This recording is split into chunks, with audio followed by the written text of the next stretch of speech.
Bom dia, galera. Boa tarde, boa noite. Então, vou fazer aqui uma pincelada aqui sobre a aula de Fasor, né? Cálculo fasorial, falar um pouquinho de como calcular, né? Alguns circuitos fasoriais também. Isso para ajudar vocês aí, né? A fazer os exercícios e a gente finalizar esse curso. Foi bem rápido, né? Queria ter mais tempo, passar muito mais coisas, muito mais problemas aí para a gente conseguir consolidar mais ainda o conteúdo, né? Então a gente tem, bora cá.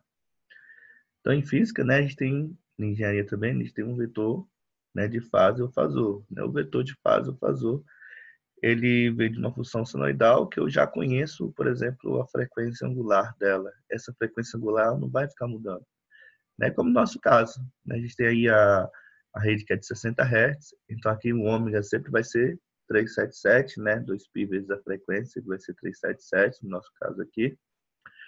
E o que vai ficar mudando apenas? O valor temporal, né, do tempo ali instantâneo, que vai formar a onda, né, mas o valor V máximo ele é um valor fixo, e máximo também vai ser um valor fixo, e o valor do teto também vai ser um valor fixo.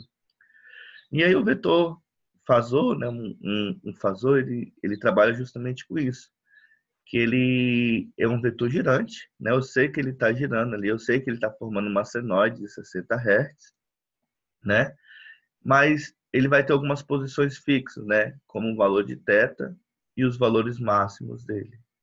Então, eu consigo trabalhar com isso, né? Então, como é que seria isso? Como é que eu trabalharia isso? Aqui, ó, o que a gente tem que observar na forma de onda? Até tem um exercício no final lá do questionário que eu passei por último. E ele fala o seguinte, né? Que tem lá o V máximo, seno de alguma coisa, ômega t. Cara, essa formulazinha não vai mudar. Então, aquele primeiro número que aparecer é sempre o valor máximo dele, ou corrente, ou tensão. O que multiplica o tempo é sempre o valor do ômega, entendeu? E o que soma esse ângulo, o que soma esse tempo, é esse tetazinho aqui, ele sempre vai ser esse valor aqui de defasagem, que a gente vai chamar. Não, o valor de fase também.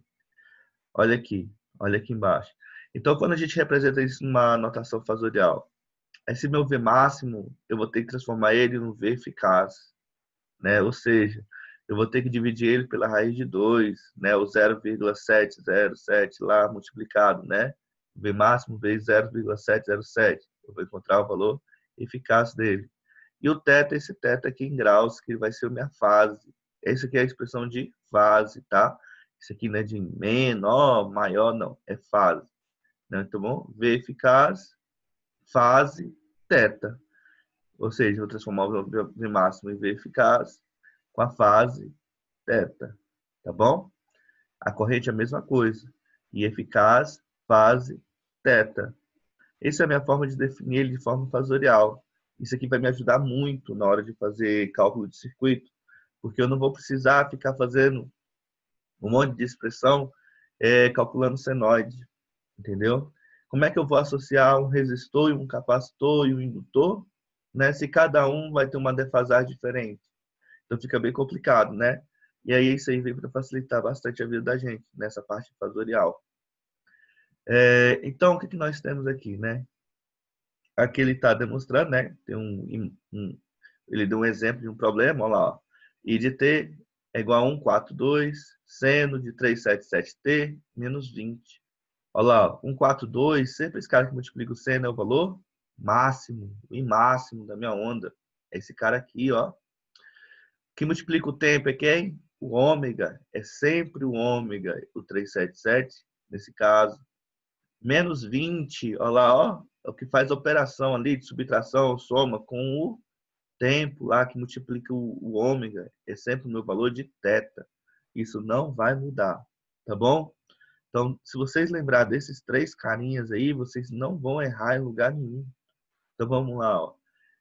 Ele vai querer calcular o I eficaz para transformar ele em quê? Em fasor lá. Como é que fica?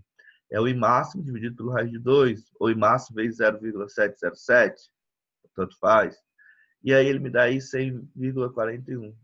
Então, o I eficaz desse cara, desse fasor, vai ser o quê? 100,41 fase menos 20 graus. Por quê? Só peguei esse menos 20 e jogou para lá? Sim, só pegou menos 20 e botou para cá. Ele é o teto, né? Se ele fosse positivo, vinha positivo. Se ele é negativo, vem negativo também. Não tem problema. Entendeu? Então, a notação fasorial da corrente, nesse caso, fica 6,41 fase menos 20 amperes, né? Então, o que essa notação está me dizendo? Basicamente, isso aqui, ó. Eu tenho um eixo, eu tenho um vetor que ele gira, ele fica rodando aqui. Não é a senoide não vai ficar circulando, ele fica circulando uma espécie de raio unitário, não é isso? Ela só vai o quê? De mais 1 para menos 1, não é isso que ela faz? Desculpa, a senoide fica aqui em cima do eixo Y. Ela sai do mais 1 e não vai para o menos 1. Então, ele é um vetor girante. Ela fica modificando o valor dela entre 1 e menos 1. Só que agora é o seguinte, Fasor ele leva em consideração que o tamanho desse vetor, por exemplo, aqui está mostrando 5, mas se a gente pegasse do problema superior, cadê? Quanto é que era a corrente lá? Quanto é que é? 100,41. O tamanho desse carinha aqui ia ser 100,41. E um ângulo, menos 20, então nem estaria para cima. Menos 20 seria um andar para trás aqui nele. Ó. Ele seria mais ou menos aqui para baixo. Ele estaria aqui um pouquinho para baixo e o tamanho dele de 100,41. Entendeu? Ah, professor, então eu achei um vetor, nesse caso aqui, é 5 fase 45? É, 5, seria o 5 aqui, e a fase 45 graus. Entendeu? Ah, eu tenho 220 fase zero. Você tem um 220 fase zero, ele está em cima do eixo X. Ó. Ele está aqui, ó. É um vetor que vai ficar aqui em cima, 220 fase zero. Ah, vou ver lá na frente que depois que passou de um capacitor, a minha corrente ficou adiantada 90 graus. É como se minha tensão estivesse em zero e a minha corrente estivesse aqui, ó, no eixo Y, no eixo complexo, no eixo imaginário. Ela estaria aqui. Toda vez que aparecer fase 90, fase menos 90, é a mesma coisa que o valor dele com J lá do números complexos, ele é um número puro. Ele está aqui em cima do eixo Y. Ó, o eixo Y não faz 90 graus com o eixo X, esse cara aqui não faz 90 graus com o eixo X. Então, se ele faz 90 graus com o eixo X, todo número que tiver fase menos 90 ou mais 90 está em cima de quem? Do eixo Y, do eixo dos números imaginários. Então, pode aparecer por exemplo, um J20 de corrente. O que é J20 de corrente? É 20 fase 90 graus. Entendeu? Por quê? Porque ele está aqui em cima desse eixo. Isso que vocês têm que lembrar. Por quê? Porque quando a gente estiver trabalhando lá com indutor, capacitor, eles vão estar trabalhando em cima desse eixo aqui. Entendeu? Um vai estar fase mais 90, outro vai estar fase menos 90. Ele vai estar aqui em cima. Diferente do X. O X é o quê? É sempre quando minha fase é igual a zero. Se a minha fase for igual a zero, ele está aqui em cima desse cara aqui. Ó. Ah, professor, e quando a fase nem é zero e nem é 90? Quando a fase nem é 0 e nem 90, ele está nesses intervalos aqui, ó, ou nesse de baixo aqui. Nunca para esse de trás aqui, ó. Esses dois aqui de trás é impossível de eu estar trabalhando. Eu estaria falando que o meu resistor ele tem unidades negativas e não tem. Meu resistor nunca tem unidades negativas. Então, o meu eixo que eu trabalho é sempre esse aqui, esses dois aqui. Essa área aqui e essa área aqui. Nessa área aqui, nós vamos ver mais na frente, que são sistemas que predominam indutância e resistência. Ó, se eu subir aqui e vir aqui, eu vou ter aqui uma unidade ali que vai representar indutância, vou falar um pouquinho mais para frente, e uma unidade vai representar resistência. Entendeu? Assim para baixo vai representar o quê? Vai ser o que predomina capacitância e resistência no meu circuito. E se estiver em cima do eixo, representando o quê? Indutância só ou capacitância. Mas eu vou falar mais pra frente. Calma. E aí, então, a gente tem algumas coisas, algumas relações que a gente tem que trabalhar, tem que saber. Né? Que é o quê? Eu consegui transformar meu vetor tanto para essa formazinha que a gente chama de forma fasorial, ou chama também de notação polar, quanto passar para uma notação retangular. Notação retangular, quando eu falo, é colocar em x mais y. E notação polar ele vai o que? O tamanho do vetor e o ângulo dele, né? Não existem essas duas formas de eu representar esse ponto aqui, por exemplo. Eu posso representar esse ponto com o valor de x e o valor de y. Eu posso representar esse ponto aqui com o tamanho do vetor e o grau que ele forma, né? Eu tenho aqui 5, o tamanho dele, e ele andou 45 graus. Eu não consegui chegar no mesmo ponto. Então, essas duas formas, eu consigo representar ele. Então, vamos lá. E aqui está dizendo, né? Eu posso representar ele, ó, pelo tamanho dele, que é o módulo de Z, e o ângulo θ, ou eu posso representar ele de forma de x e y. Só que o y é um plano complexo, eu coloco yi, né? Ou para não confundir com a corrente yj, né? O que nós temos então? Essa representaçãozinha aqui. O que é que nós podemos observar? Que aqui, ó, formou o quê, ó? Esse cara aqui, ó, formou um triângulo retângulo. Esse triângulo retângulo aqui, eu conheço, eu sei trabalhar com ele. Ele é fácil de trabalhar. Ele leva em consideração as regras trigonométricas e leva em consideração Pitágoras, leva em consideração um monte de coisa aí que dá para a gente descobrir. Por quê?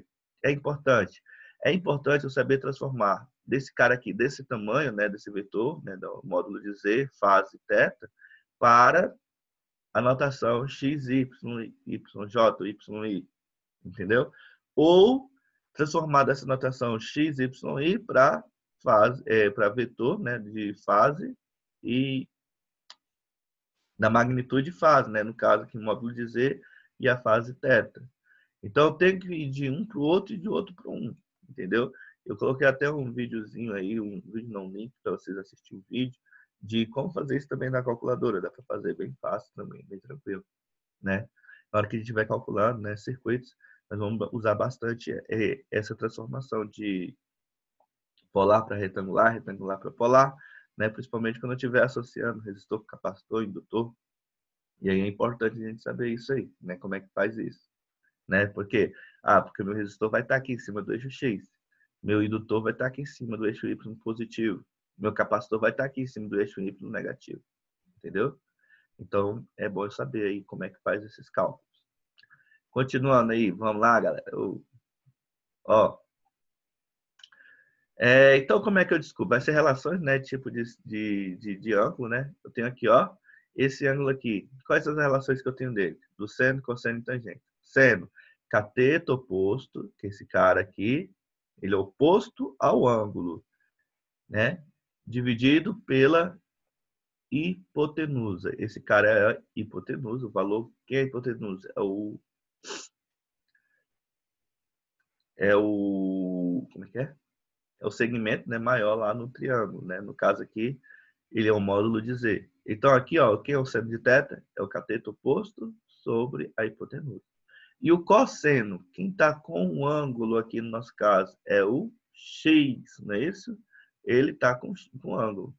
Então é meu cateto adjacente dividido pela minha hipotenusa, tem o cosseno. E a tangente é o cateto oposto dividido pelo cateto adjacente. Esses caras são muito importantes para a gente definir aquela relação de eu partir de um número polar para um número retangular, de um retangular para um número polar. E aí, dando continuidade, né, que eu botei aqui, né, para vocês lembrarem, né, tem muita gente aí que tem muito tempo que não estuda isso, e aí acaba ficando um pouquinho perdido, né? E aí a gente tem o seguinte, né? Eu sei o quê? Que na minha forma polar, né, meu Z é o quê? Dado pelo módulo de Z, fase θ, o módulo de Z e a fase de θ. E na minha forma retangular, eu sei que para chegar nesse ponto aqui, eu preciso andar x para cá e y para cima, não é isso? Ou yj. Então, ó, olha aqui, ó, na relação trigonométrica, por exemplo, do cosseno, eu sei o quê? Que ele tem o cateto adjacente sobre a hipotenusa. Eu tenho x e um módulo de Z. Se eu passar esse módulo de Z para o outro lado multiplicando, eu descubro o valor de x. Entendeu? Então, se eu tiver o módulo de Z e a fase θ, e eu quero descobrir o valor de x, y, i que ele faz lá, eu tenho o quê? Que o x ele é o módulo de Z vezes o cosseno de θ. E agora, como é que eu acho o y, i? Eu observo a relação de seno. O seno é o cateto oposto YI. Pela hipotenusa, módulo de Z, é a mesma coisa. YI é o módulo de Z. Eu pego esse módulo de Z e passo para o outro lado multiplicando. Então, meu Y é o módulo de Z vezes o seno de θ. E aí, beleza. Então, desse aqui, eu transformei ele de retangular para... Não, de polar para retangular. Agora eu quero transformar ele de polar para retangular. Eu quero voltar. Beleza? Então, no nosso caso aqui, eu sei o valor de x e eu sei o valor de YI. Como é que com o valor de x e YI, eu transformo ele em módulo de Z e θ? Olha aqui que legal. Eu tenho esse valor e esse valor. E esse valor falta, né? Aí eu uso Pitágoras. O que o Pitágoras fala?